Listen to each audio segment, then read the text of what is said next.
Today, I'm going to give you the step-by-step process that I use so that you can see the world for what it really is. A giant game of acquiring power. You can't get out of this game either way, so instead of being a victim, why not learn to be a better player? So you're 20-year-old Jake Tran and it's 2020. You dream about getting rich. You don't care how you do it, you just know you want to be filthy rich. So where do you begin? With YouTube and the life of an influencer, of course, but it isn't that easy. You need a direction. There's so much competition already, especially for what you want to be eventually, a guru, someone who tells others how to get rich while getting rich in doing so. That cannot work right now. It's a saturated market and it's very expensive to fake. Sure, you could give it a go, but who's going to buy a course from you? You're not even rich yet. You would need to be like Tai Lopez, rent a mansion, rent some expensive cars, hire some models, and hope that you start to turn a profit before faking it bleeds you dry. After all, that's exactly how a guru proves that his advice is legit, by showing everybody you live that life, even if that life is a lie, at least for now. This plan's too risky, so you need to go another route. What you need is to build an audience, but how do you do it?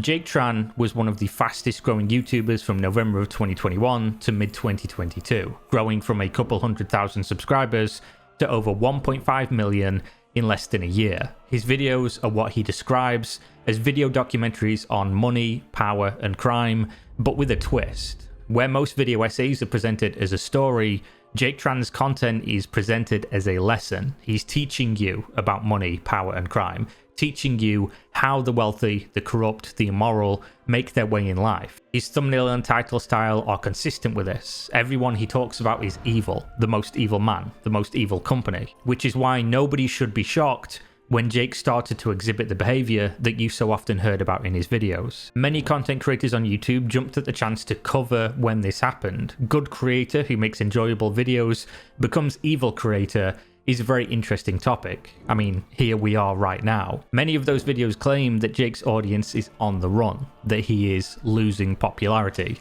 that unapologetically devaluing his content and scamming his loyal fans will bring about his imminent downfall. But the reality is that Jake Tran has been right this whole time. You can be evil, and if you do it right, people will not care. Despite exposing the fact that his content is almost unrecognizable from where it started, Jake Tran is more popular than ever. He's making more money than ever, and it's unlikely to slow down. So how exactly did he accomplish this? Well, let's go back to the very beginning.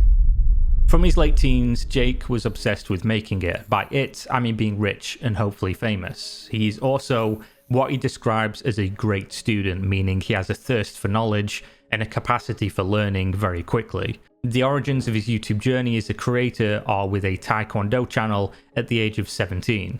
This didn't take off in any meaningful way, as most people's first attempts are doomed to failure, especially when you're doing something that is incredibly niche and you are not the best at it.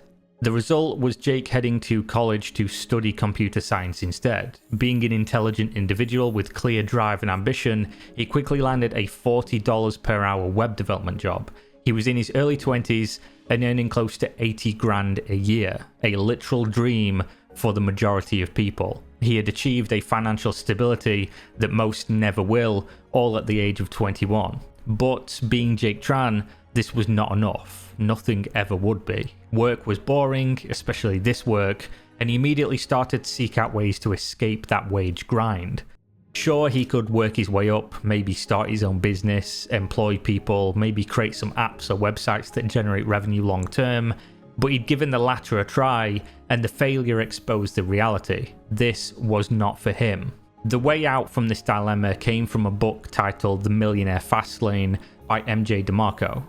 The entire premise of the book is to do in 10 years what people would otherwise do in 40 or more. The book calls traditional financial advice the slow lane. Think investing in stocks or funds, saving money instead of spending it on luxury, and thinking about the distant future where you'll be able to retire and live comfortably, maybe by the time that you're 60. Instead, you'll want to be living in the fast lane. First and foremost, create a business, work incredibly hard every day for multiple years, until you can ease off and enjoy life while you are still young enough to do so. After combining his drive to be rich and the new perspective gained, he started a brand new YouTube channel. Today, I'm going to give you the step-by-step process that I used to get an amazing $40 per hour web development job working from home part-time with no degree, very little experience, and no connections at the age of 19. This channel started in around November of 2018, and he was initially trying to cash in on teaching people, which will play a factor later in this video. At this stage, Jake was still doing web development, still trying to make something that would blow up and generate him revenue without having to grind it out every single day. The hope was that YouTube would be the thing to blow up, that he could then quit web development and just tell people how to get the dream job he himself no longer wanted. This, just like before, didn't exactly work out, at least not yet. This second channel was, however, considerably more successful than the attempt of his 17-year-old self. He quickly surpassed the 5,000 subscriber channel and was earning around $100 a month in ad revenue. This is the crossroads that many people face, but few can meaningfully pursue. He could either stick out the web development job and try to grow on YouTube at the same time, earning a living with a stable career path, or he could say fuck it and dive headfirst into the unknown, a decision made easier by the fact he could live with his parents and have the web development to fall back on if things went badly in a year or two. It was at this stage that Jake quit his $40 an hour web development job, as many of us probably would have done given the securities and the fallbacks he had available. Over the next 7 months, he posted 2 more videos that were incredibly similar in concept with hit and miss results, and then the next year was spent on a phase that many YouTubers find themselves within, the copying phase. He was making content which he describes as very similar to Graham Stephan, a YouTuber he looked up to and tried very hard to emulate. Now, this is actually a very good idea, in a way. You should copy what is successful already, especially if you're new. Then you find what you like or don't like, but most importantly, you iterate. The issue is that most people who try this get stuck in this phase. Jake was also stuck here for a while, at least until he read the next book that changed the direction of his content and his life. Because I was kind of just copying him, I wasn't giving anyone some inherent reason to watch my videos over his, which is what I see a lot of people do when they first start on YouTube, which is okay, but you have to like move past that, where, you know, you start off, you're inspired by the YouTubers you watch, so you try to copy them, but you don't give people a reason to watch your videos over theirs, so you don't grow. So a year in, I knew I had to change something. So I read the book Blue Ocean Strategy. This book discusses the strategy of creating your own niche instead of competing with others for existing market share.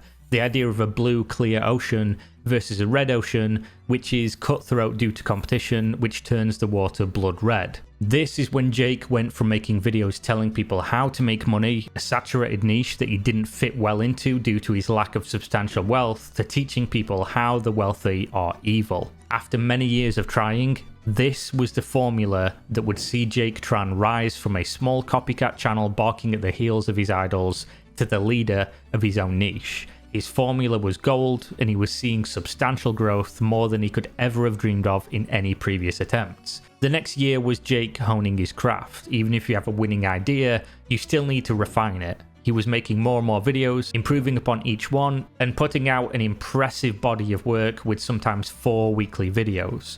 Work ethic, intelligence, understanding, and ambition got Jake to over 1 million subs gained in roughly a year after a couple of years learning on the job. Now, what's interesting to me about Jake's story is that in retrospect, he had a goal in mind the entire time, and all he did was work backwards from that goal. He wanted to be rich, and he simply figured out each step to get there. It didn't matter what it was or how it happened, just that it did happen eventually and sooner rather than later.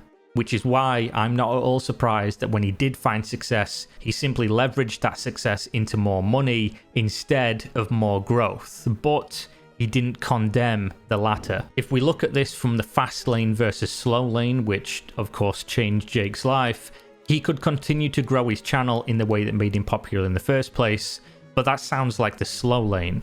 The fast lane is what Jake chose instead, which would be to earn as much money as he could right now. This, however, is something that people on YouTube would be the first to tell you is short-term gains over long-term viability. But Jake thought about it differently. Once his videos started to hit guaranteed numbers of views, such as a few 100,000 each, he started to find sponsors for every release, which is not entirely uncommon, but that is not the problem. Where many creators will pick and choose what they promote to their audience, Jake didn't care and still doesn't. Whether other creators who don't promote these things that they deem harmful are doing it out of fear of losing their audience or out of an actual moral or ethical choice is not something I can say. But what I can say, Jake did not have this quandary. What surprises me is not that Jake took one of these sponsors, not at all. It's that to this day, he takes the sponsors for every video and even picks the sponsors specifically for the video. He will tell you how the lottery is evil and rigged,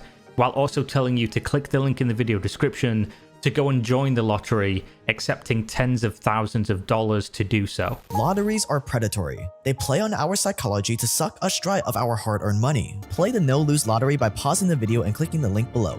Back in the Wolf of Wall Street days, you would just shove penny stocks down people's throats and take a giant commission. A few years back, it might have been selling a stock trading bot or a forex trading bot that supposedly makes you money while you sleep. But today we have something even better, even more tempting. A crypto trading bot. And the product itself is actually legit. You can set up your own custom bots based on your parameters, deploy them to start trading automatically with your money, see the trades come in and withdraw your money. That's the part that surprises me. It's so in your face, but his audience didn't seem to care. In fact, his analytics just continued to prove that he was making the right choice. It wasn't until creators such as CoffeeZilla outed these practices that many even started to pay attention or push back in any way. After being outed for doing what many would consider exploitative, you would assume Jake, like many other creators, would deny this, or say that there is some form of nuance people didn't seem to understand, or just ignore it altogether. And you would be wrong yet again. He simply acknowledged this as fact. What did you expect out of a channel that teaches you how to be evil? Lol. I apologize for nothing, smiley face.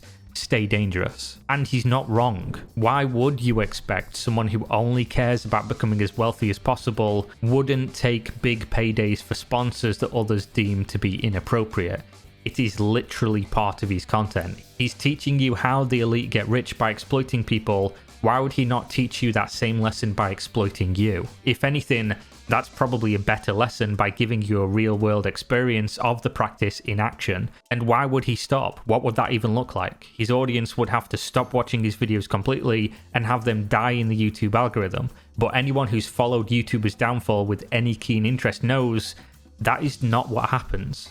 There's only a handful of really bad scandals that can have a big enough impact in a short enough time frame to bring about the death of a channel, and this is not one of them. People will forgive a bad sponsor even if it's every week, if the content is good enough. If people enjoy watching a video, that is literally all that matters. All Jake Tran had to do to ride out the controversy is keep making videos that people enjoyed, and it would change nothing. Eventually, the people who leave will be replaced by people who never even saw the exposed videos, and he will continue to win. And that is exactly what has happened. I'm now about to explain how Jake knew this was going to happen, or at least had an educated guess. The YouTube algorithm does not care. If you make videos people enjoy watching, if those people can be served YouTube ads, YouTube will serve the video to people, and that's it. Somebody who grew a YouTube channel from nothing to this much success in such a short period of time after understanding the very basic principles and just iterating upon them is somebody who would likely understand this as fact. Which brings us to the next thing that Jake Tran did, which completely goes against any advice people will give you, but feeds into that primary factor we've mentioned multiple times: money, riches, wealth. And before I explain what he did, I have to explain just how much money Jake is currently making. In around May of 2022, before the CoffeeZilla expose had come to light and searching on YouTube didn't direct you to a Jake Tran exposed video, Jake's numbers were the highest in history. He was earning easily over $40,000 a month in ad revenue alone. This doesn't consider the high-paying sponsors he has in almost every single video at this stage, and to give you context on what those would pay, I must do a bit of an educated guess. Sponsors typically pay you more money the more profitable they are as a business, as well as if they struggle to find promoters due to optics. For your average mobile game, which most people will accept, Jake would likely make at least $7,000 per ad spot. Times that, of course, by 2 to 4 videos he releases weekly. Jake, however, was accepting sponsors that nobody else would, promoting to an engaged audience that trust his brand, that have high returns on customers such as lottery, crypto trading bots, cryptocurrency exchanges, NFTs, and more. These are likely to pay on average twice as much as usual ads if he is at all competent in negotiating rates. I assume he is. On top of that, he links to multiple affiliate programs, even from other guru-esque figures that made their money pretending to be rich, and of course, sells his own course to make money yourself. Suffice to say, by May of 2022, in less than a year of blowing up, Jake Tran was earning over $100,000 a month, every month at a brisk walk. And that brings us to where Jake made his next move towards his ultimate goal. He'd built a business quickly. He was in the fast lane. He'd produced a product that people wanted, that they would keep coming back for, time after time, video after video, multiple times a week, even if there was a scandal ongoing. The product was Jake Tran documentaries on money, power, and crime. Now he was distancing Jake Tran from the business so he could be less involved. He began having either team members or outsourced narrators read his scripts for him, removing his voice from his own videos, and the channel that existed as an extension of himself. Though, being who he is, he was doing this in a very measured manner. For people to understand how cynical of a move this is, I first must again explain to you the dynamics of how YouTube works. It's much more interesting when you know exactly what he's doing and why he's doing it in this way. On YouTube, there is a golden rule that if you plan to grow, you must first learn and learn it fast. The first 30 to 60 seconds of a video are the absolute most pivotal of the entire video. It matters the most. You could describe this as make or break. A mediocre hook in the intro versus a good hook can be the difference between a 500 view video and a 500,000 view video. The difference between a great hook and a good hook can be 500,000 versus 5 million. Jake knew his audience is there for him. He knew the intro is incredibly important, which is why when the transition started, he carried it out in this manner. He voices the intro, he gets you hooked into the video, and by the time he changes to the outsourced voice, you are already invested in the story. He has you captivated by what he has promised is to come. You are therefore less likely to click off the video, and he's already got you. But wait, there's more. When it comes to sponsorships, Jake is on the hook, and I will provide evidence for this in a second, as this entire situation worked out like magic. Almost never will a sponsor accept you, the person they're paying to associate with as a brand, not being the person who sells the ad read, which means not only does Jake do the highly important intro to make sure he has viewers hooked, he also voices the ad, which pays him money. After that, he's checked both the boxes for keeping his revenue stream intact, and he can just go on and enjoy the money from doing way less of the work. Now let's pretend again you're Jake Tran. Your overarching goal is to make as much money as possible in as short of a time period for as little work as possible. You've done all the hard parts, and you've proven people wrong on their understanding of what you can or cannot do. You've noticed that despite some of your audience complaining that you no longer voice your videos, the comments are irrelevant to the popularity of your channel and, most importantly, your income. So what do you do next? Well, now your audience is used to you not narrating, you push the boat out a little bit further. You stop narrating your intro, which is exactly what he did starting on October 8th, 2022, while I was finishing the draft of this video. And as proof of my previous claim that sponsors require Jake to do the ad read, this video swaps from the narrator's voice to Jake Tran for the ad read, then straight back to the narrator. Stay dangerous, and let's get into it. And the best part is that you can listen to The Laws of Human Nature for free right now when you sign up for Audible with the link below. Schulman was one of the highest ranking executives at Gazprom. The channel that once was Jake reading it all now only has him there for contractual obligation. I will now go one step further and speculate on something I can't know, but what I truly believe. Jake Tran travels the world permanently. He is living a digital nomad lifestyle. He has no fixed address, and he's seen jet setting around the globe, living the dream. He's rich, he's constantly in Instagram stories with other rich people, driving Bugattis in expensive mansions in the hills. He understands outsourcing his business and has been open about having a team. If I had to guess, I'd say Jake likely does very little research nowadays and very little script writing, if any at all. It's very likely he only handles the business backend and the ad reads when he's contractually required. For someone to release 2 video essays per week, you would need to dedicate at least 40 to 80 hours of work to that task. Jake Tran as a channel routinely releases 3 to sometimes 4 videos weekly. To read a script, as I'm doing right now, into a microphone and cut down the audio takes less than an hour, even with doing multiple takes on each sentence. And it's the singular thing on a channel that people can definitively prove is not you if you don't read it. The other elements are all possible to outsource without anybody knowing. How is somebody going to know you didn't do the research and somebody else did? How are people going to know you didn't write a script or edit the video? They can't. But if they hear a video and it is not your voice, everybody knows immediately.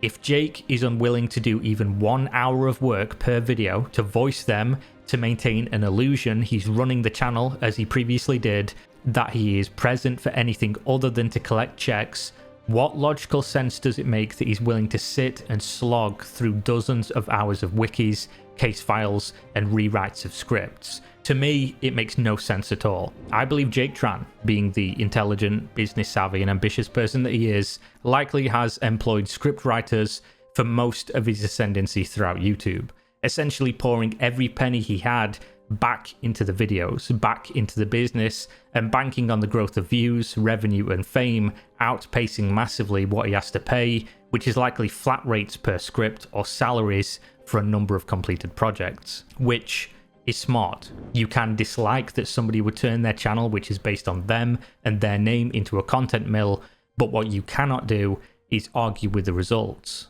If you look at every single step of this, you see Jake Tran has leveraged his understanding to pursue that one goal, and he's now living that dream.